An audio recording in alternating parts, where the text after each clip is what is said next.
Hello guys, my name is Amit Sani and I welcome you in this daily Hindu knowledge video in the morning. These videos come in the evening, the PIB videos they come both in Hindi and English. You get these lessons, and as I told you, these lessons are totally prelims oriented and they are going on as such, and we are discussing MCQs, facts and important background of the information for the prelims examination this year, and it will be extremely important for the people who are going to appear next year also. So 27th of May, and let's start the lesson without wasting any time. These are the numbers there you can call and you can ask for these pen drive courses, and here 60% off is going on all these courses, and you can ask any of your queries on the chat section available on the website.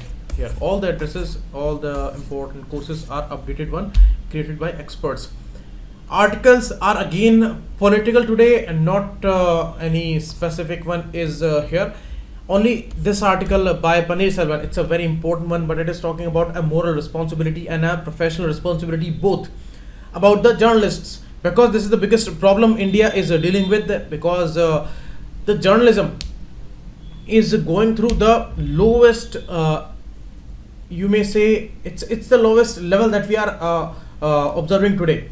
Most of these newspapers, they are involved in just flattery of the government, and never asking important questions, never criticizing about their policies, their accountability factor that is missing, and they are asking questions to opposition and all these parties with all the harshness and all. So this kind of scene is extremely sensitive and dangerous for this country. So media is divided, and print media is also divided. The people who are approaching the masses, like the regional papers and all, they are also behaving in the same manner where most of the media news channels they are behaving, and very less responsible journalism is left in this country. So that is a big challenge there, and you see it's a challenge for the government also. You see, in the last 5 years, Prime Minister did not do any kind of press conference. Only one in the last phase he did, and there also he never asked a single question. So that's a very problematic thing. Accountability is the biggest thing in the democracy, and this thing need to be rectified here. Otherwise, India can see a very problematic time in the future. So here the writing is properly on those professional lines, and this need is really dire here. So not much is important for the exam point of view. In this issue, in the Surat issue, where 22 students, they were killed in that fire, and you see it's not an accident. It's a proper killing by the system, because all were showing their apathy, all were showing their ignorances, and why these clearances were given. These things were visible, and you see last year also 2 students, they lost their lives in a same way, and in Surat only.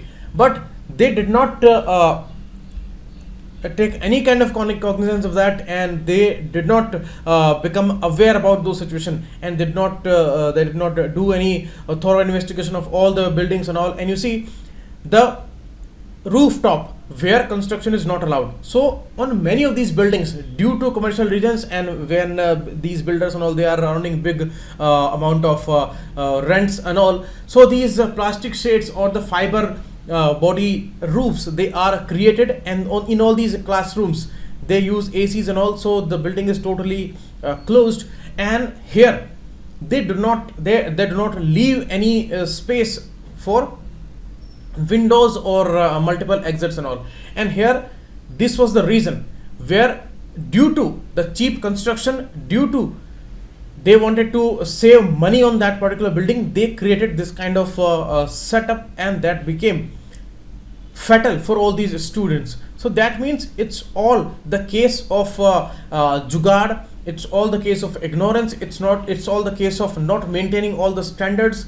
And the bigger issue is that why we are not aware about those situations, because it is not about only these fire accidents, these dangers, these kind of unfortunate incidents, untimely fatal incidents, they are present all around us today, and anywhere in any city we can see that.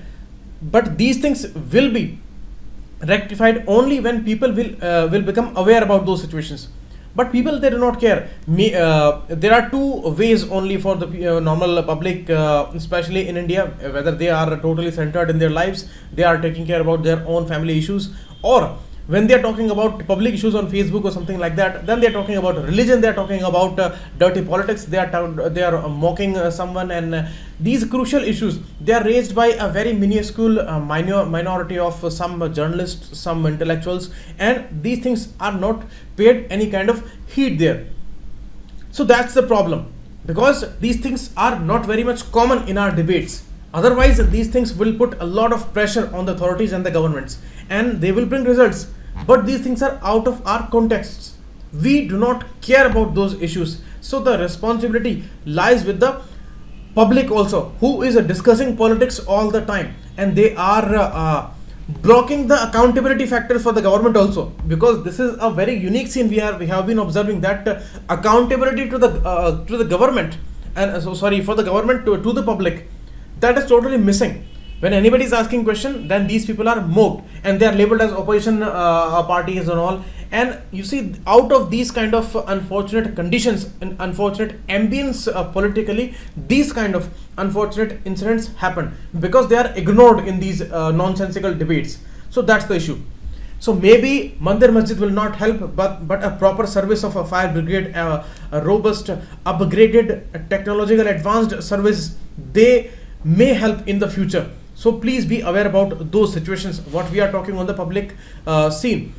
And you see, total ignorance there. After 45 minutes they reached where it was very much close to that particular area, and they did not bring the proper ladders and all, and they did not have those hydraulic ladders which could have reached at those heights, and they did not have that facility. Means a few thousands they would have needed, but that was not provided. All the departments, they are lacking in funds, they are lacking in these clearances about their upgradation of the services and all, and always they are making requests, but these things are not cleared by the ministry, by the department, by the higher officials and all. And in every department we see these kind of complaints. So it is not only about the fire department, it is about the whole system, where this thing has become so common.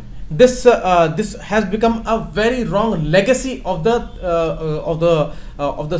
work style, where important issues are ignored, and nonsensical wastage of money we see everywhere. So that's the issue. Next, NGT asks CPCB to exercise power. Here the important body for us is a CPCB. It is a private case, and it is said to CPCB by NGT that you can use your powers which are given to you by many statutes. 3 statutes are there which are giving power to CPCB. So we are going to learn about that. Here you see, it's a statutory body perfectly, because it was established by a particular act. Which act? Not the Ministry, not the Environment Protection Act. It was the Water Act of 1974. According to this particular statute, it was established, so it became a statutory body. But later it was given power under the Air Act of 1981 also. So 2 acts, they were giving power to this particular body, but some gaps were there. So for filling those gaps, the Environmental Protection Act that came in 1996 for the pollution issues and the environmental issues. So it was shifted under this particular ministry and by this act. So now it comes under the Ministry of Environment, Forest and Climate Change Ministry, and it is taking power from all these 3 acts. So that's very, very important. It's an apex organization in the country in the field of pollution control as a technical wing of Ministry of Environment and Forest and Climate Change. So as the Central Water Commission is there as a technical wing under Ministry of Water Resources and all, and here this is under the Ministry of Environment. Senior IAS officer is the board of the chairman of the board, and appointments committee, the central the cabinet committee on the appointment which is there headed by Prime Minister. There they appoint this person here.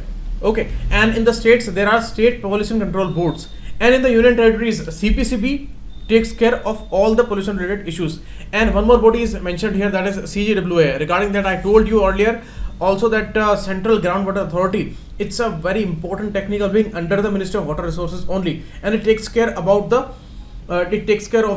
underground water table and all these resources, their data and all the policy formulation advisory. It takes care about that. Okay, here all the text is given regarding these issues. 7 zonal offices are there, headquarters there in New Delhi.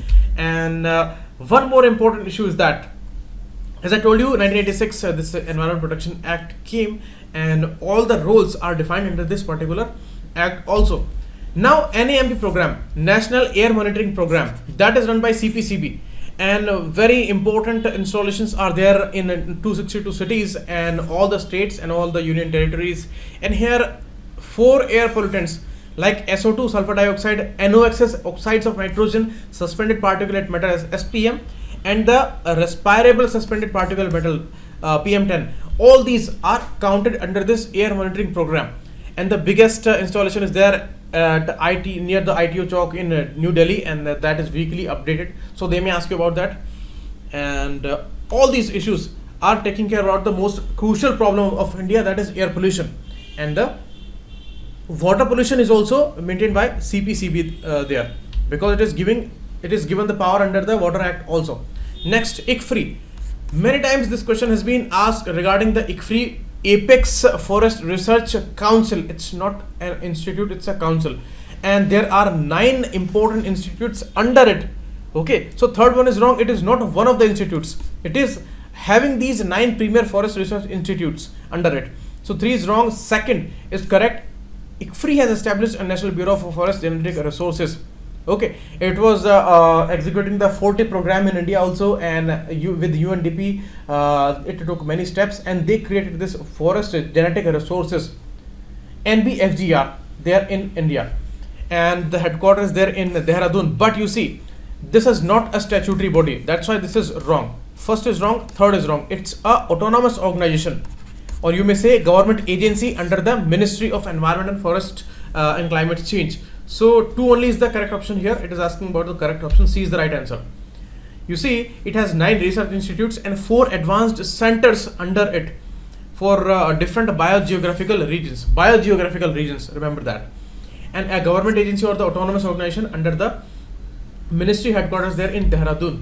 In 1987 it was created, and in 1991 it became an autonomous council under the ministry. Okay, 40 program, as I told you, it was executing it with UNDP and FAO's regional forest tree improvement program, and it established the MBFGR in India. About the FORTRIP, as I told you, UNDP is funding this particular program and executed by FAO, Food and Agriculture Organization, that is having the headquarters in Italy's Rome city.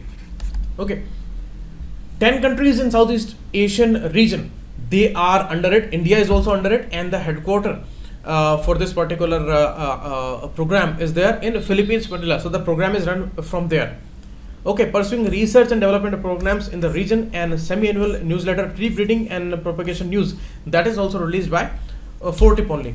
You can see these are the 9 important research institutes.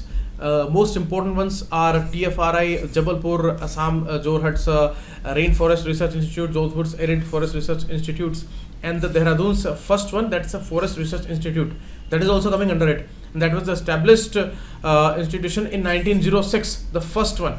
This ICFRI, that is FRI, and that is ICFRI. ICFRI came in 1987, 80 years after that. These are 4 advanced research centers under it, and that's important. You can see this is the TFRI's satellite center in Chhindwara. The TFRI is there in Jabalpur, and that is there in Chhindwara. Both are there in MP. Next, mid-latitude deserts. If you take any of the desert, and on the west side of these deserts, if you take the example of Africa, you see this is the Horn of Africa here, and the main continent, and South America you can take here. Everywhere on the western side there are deserts. Sahara Desert and Namib Desert, Atacama Desert, and here the Atacama Desert is here. This is Namib and the Kalahari Desert in Africa. Atacama is in South America. So they are located on the west side. Why? Because you see their particular locations. The equator is running through this area, and Tropic of Capricorn is here, Tropic of Cancer is here. The permanent wind system, they are bringing the ground winds from this direction to equator. Okay, so they are coming from northeast in the northern hemisphere, and in the southern hemisphere they are coming from southeast. Okay, so always they will bring rains in the eastern part of the continents. Always they will bring like that. Okay, that's the reason. And these winds, they will reach here and they will be totally dry till reaching up to these areas. So this particular coast that remains dry always. And the cold ocean currents, they are located on the western particular coast of these continents. You see, the Peruvian current is there, that is also called Humboldt current, that is a cold oceanic current. And here the particular the name starts with B, the Benguela current. So these are cold currents, and they are making anticyclonic conditions in these areas. Means temperatures are low, that's why the air is not moving upside and it is coming down towards ground. So when the air is coming towards ground, then because of this region, clouds are not created, so there are no rains in these regions. So that is the reason. And the next reason is the horse latitude region. Means the high pressure on the ground on the mid latitudes like 30° north and south, there are horse latitudes. Okay, and what happens there, the air which is rising from equator, that is descending on the 30° north and south latitudes, and that's why high pressure is there on the ground and the air is not moving upside, it is coming towards ground. So it's a descent, it's not a rise of the air, and that's why these are anticyclonic conditions again. So because of many factors, western side deserts are there. But you see, these all are important deserts and located on the areas near to 30° north and south latitudes. These Atacama Desert, this is coming in the tropical area only, under the Tropic of Capricorn and the equator. So this will not be called as mid latitude deserts, because mid latitude means 40 to 45° north and south. Okay, so Atacama is not such a desert. Mojave is also not such desert because it is located near to 30° north only, and we have to take 40 to 45° north and south. So Gobi and Patagonia, these two are present on these latitudes. These two are deserts, and you can see in the picture, this is the area of westerlies and 40 to 45° north, and here it is 40 to 45° south. This is 30. Okay, and this is equator. So you can see Chihuahua Desert, Sonoran Desert, Mojave Desert, these all are located near to 30°, the horse latitudes, and Sahara, Nubian, these are located near the Tropic of Cancer, and here the Monte Desert and the Atacama Desert near 30°, but this is Patagonian Desert, that is located around 40 and 45° south, and here the Gobi Desert located here. So these two can be called mid latitude deserts. So that's the important location here. And there is a rain shadow effect also, because Gobi Desert is formed due to continentality and Patagonia Desert due to rain shadow effect. You see, it is located on the leeward side of the Andes range. Okay, it is leeward side of the Andes range. So the winds are coming from west to east, because these are the westerlies areas. Okay, around 40, 45, 50 westerlies are flowing. So the winds are coming from west to east, and here the Andes range that blocks this air, and in the leeward region there is no rain. And here Gobi Desert, you see, winds are coming from this direction. So in this area only, in the Europe only, the mainly rains are happening, and all this area that is totally dry because there is no water source here from where the winds will take humidity and they will bring rains. So there is no such phenomena. So that's why this Gobi Desert is created. And the monsoonal winds which are coming in China's region from the eastern direction, so there also there is a huge distance between the Gobi Desert and the coastal area. So there also these winds, they become dry, and this desert is created here. So that's the important issue here. Next, high tides, they help in all these issues. In navigation also they help, in fishing mainly they help, all these fishermen and all, they go during storms and tides in the oceans, because at that time maximum number of fishes are there towards surface, and they are blown towards the coast due to high tides. And power generation, it's a major area, it has a lot of thrust. So with the help of dynamo, if that can be installed on the coastal area, so it can create a lot of energy. So high tides, they are coming to because of the moon's and sun's gravity, and moon's gravity is much more because it is located near to earth. So all three would be answer here, D all would be the answer here. Okay, you can read here about the text. And turbulent waters, they may produce a lot of energy by moving the dynamo. Okay, next, IFAT. You see, Rome, Italy is the headquarter member of the UNDP group. That is perfectly correct. Second, International Financial Institution, as we all know, specialized agency of the UN. That is also correct. Eradicating poverty and hunger. That is also correct. But it is not about least developed countries only. This is wrong. It is mainly for the developing countries. And least developed countries, obviously they would also come, but mainly for the developing countries. So only one is the correct answer here, because it is asking about the correct option here.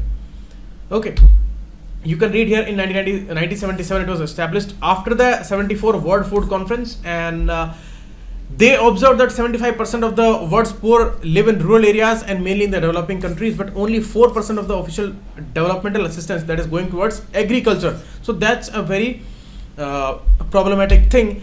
And here the headquarters given here in Rome, Italy. The same location is there for the Food and Agriculture Organization also. So Rome, Italy. You see, in Italy there is Vatican City, and this whole Christianity is important religious centers are there. So in the same country, these FAO and IFAT are located. So you can relate with that thing also. And it's a important member of the biggest group of UNDP group, development group. And Gilbert F. Hongro is the president of IFAD right now. Next, WHO.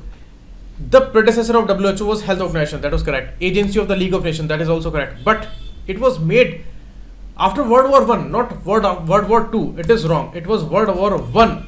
In 1920, this League of Nations was created after the World War I, and they faced many health crises at that time.